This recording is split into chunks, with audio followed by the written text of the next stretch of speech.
So, Okay. so what is up yo mga katropa? It's me, your boy Ben, back it up again with another episode ng vlog. Season 2, episode 59 I think, 59 na ata or 60, hindi sure. Pero nakikita nyo naman sa title below is decision. Yeah. As you all know na I am a graduating student, 312 student, na hindi pa sure kung gagraduate, pero graduating student ako ngayon. At maraming tatanong ng mga katropa, part of the family, na what is your plan sa kolehiyo or college life? Well, as for me, bilang isang freshman, dadating na freshman sa college year, is noong una, alam ko talaga. Since grade 10 pa lang naman talaga ako, simula nung grade 10 pa ako, decided na talaga ako sa mga bagay na gusto kong tahakin. But, ang gusto ko talaga, before akong, nung bata-bata pa ako, ang gusto ko talaga is maging cream.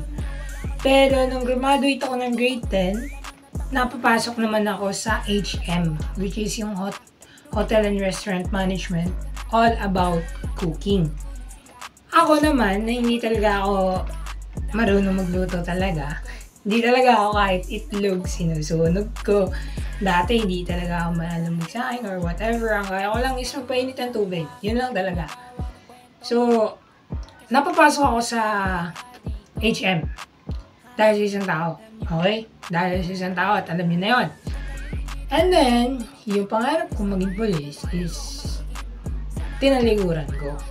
So, sabi ng mga katropa na nagtatanong kung ano nga ba yung decision ko pagdating ko sa college year is, I have two choices to be honest. And I admit it, I'm not smart enough para makapasok sa HM kasi 83 pataas yung average niya. And last semester is I got 82.4. So, kinulang ng 1 point pa para maging 83 flat. At malabo na makapasok tayo sa HM. Pero may chances pa rin kasi. Ngayon, gusto kong i-risk yung chances na yun. Parang, dun sa dalawa kong decision, kung ano yung tatahakin natin. Gusto kong i-risk dun sa dalawang yun. Kasi alam ko naman sa sarili ko na kaya ko yung dalawang yun. Yung grado lang talaga yung pinoproblema ko kasi ang hirap. To be honest, ibang-ibang aralin ng senior high school kaysa sa junior high. Kung sa junior high, pwede kayo magpabentok-bentok. Sa senior high, magpabentok-bentok kayo, magkaka-flat grades kayo na 80 flat, 90 flat, 70 flat, 60 flat. Minsan blanco pa, minsan bagsak pa, minsan kailangan mo pa magbayad ng 4. Ibang-iba talaga. To be honest, I admit it, mahirap talaga. For me na hindi naman talaga matalino. Talagang, pag natripan talaga magbasa, basa. Actually, kanina, I got 18/30 sa long quiz. And it's not bad at all. Kasi I did my best. At mataas naman yung scores. At least, hindi ako nang 10 pababa, no, ulit. Matataas naman lagi scores na makukuha ka sa mga quizzes. Pero hindi talaga nahahatak ng mga scores na yun yung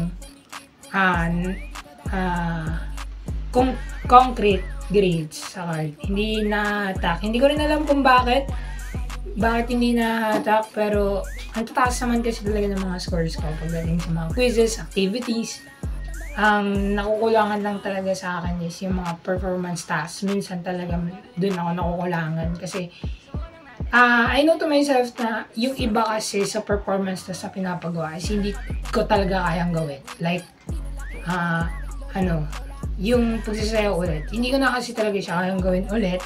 Kaya, nahihirapan ako makapagsabayan ulit. Ang hirap talaga. Kasi sobrang tagal kong tumigil at ang dami ko ng dislocation sa katawan. Talagang natakot ako sumubok ulit sumayaw. Kaya hindi ko na talaga makapagsabayan. Pero, ano nga ba talaga yung decision ko? Dalawa lang naman yan. HM or green. Kung saan makapasok, okay lang. Parehas ko namang gusto. Pero kung tatanungin niyo kung ano ba mas gusto ko, cream talaga. Cream talaga yung gusto ko kasi mga pagkabata ko. Kasi talaga, sa side ng Sergilio, puro police, men. Puro police. Kaya parang ayoko may alis yung traits ng family na yun, even though na ganun nga yung nangyari sa family ko. Okay lang, okay sa akin. Pero ayoko talagang i-alis yung traits ng family namin doon.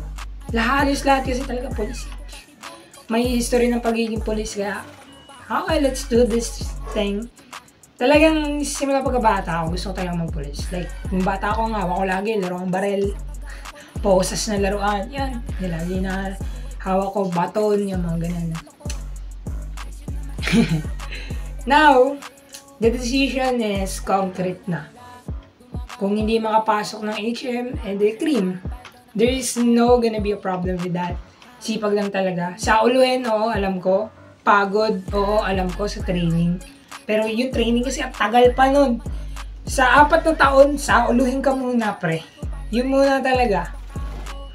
Magsasaulo ka muna ng mga Republic Act, mga laws, or mga things na magagamit mo sa investigations sa mga crime scene, gano'n. Magsasaulo ka talaga muna bago ka magpakapagod sa training. Mas nakakapagod yun. Mas mahirap yung training pero pagkatapos naman ng hirap, sarap na. Sahod eh. Laki nun. Government yun eh.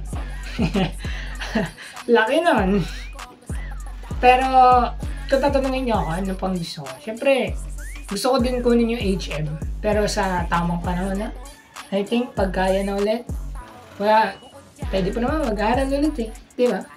So, pagkatapos, pag nakaipon sa cream, kung makagraduate ang cream, tapos maging police talaga, ipon, aral ulit, sige. Kuha ng HM para makapagbarko talaga. Yun talaga gusto ko. Magbarko, tapos cream. Bahala na, si Batman. Hindi naman bahala si Batman. Talagang, I will just gonna go with the flow ng buhay ko. Kung ano yung, kung saan ako dadalhin ng mga paa ko, dun ako. Dun ako. So, konkreto na yung desisyon. At ito lang masasabi ko. Last things. This is gonna be the last thing that I gonna say this. This is gonna be the last time. And this is gonna be the last thing na sasabihin ko to. Ito yung pinakahuling bagay na sasabihin ko after all of those promises na binitawan ko before. Pero alam ko sa sarili ko, kung hindi ko matutupad yun, at least ilang taon ko pinanghawakan yung pangako. Ilang taon? 2020, 2022, 2023, 2024, 2020, 2021, 2022, 2023, 2024. 4 na taon ko pinanghawakan yung pangako yun. Kaya kung hindi, kung masasama man loob mo sa akin, Danny, okay lang. Okay lang. It's time to let go of the promises and it's time to choose whatever I wanted to take. To achieve. I'm gonna go with the flow. Yun na. Bayang araw. Pulis na ako. Gaganto na ako. Mangungutong na ako ng 20 pesos sa mga tricycle driver. Kahit may helmet, tuhulihin ko sa checkpoint. Kahit may helmet, tuhulihin ko kayo. Kahit wala kayong mali, hulihin ko kayo.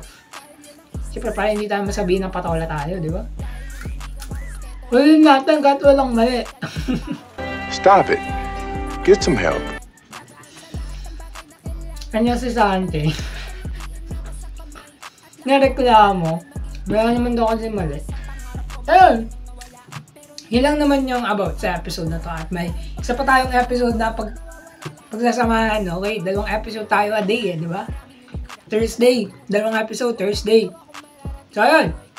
So, if you like this video, please drop a like, share, subscribe, and hit the notification bell. At kung gusto mo shoutout, comment down below na share po shoutout po. And I'll pick 5 person and I will shoutout them to the end of the video. So, yun lang naman mga katropa.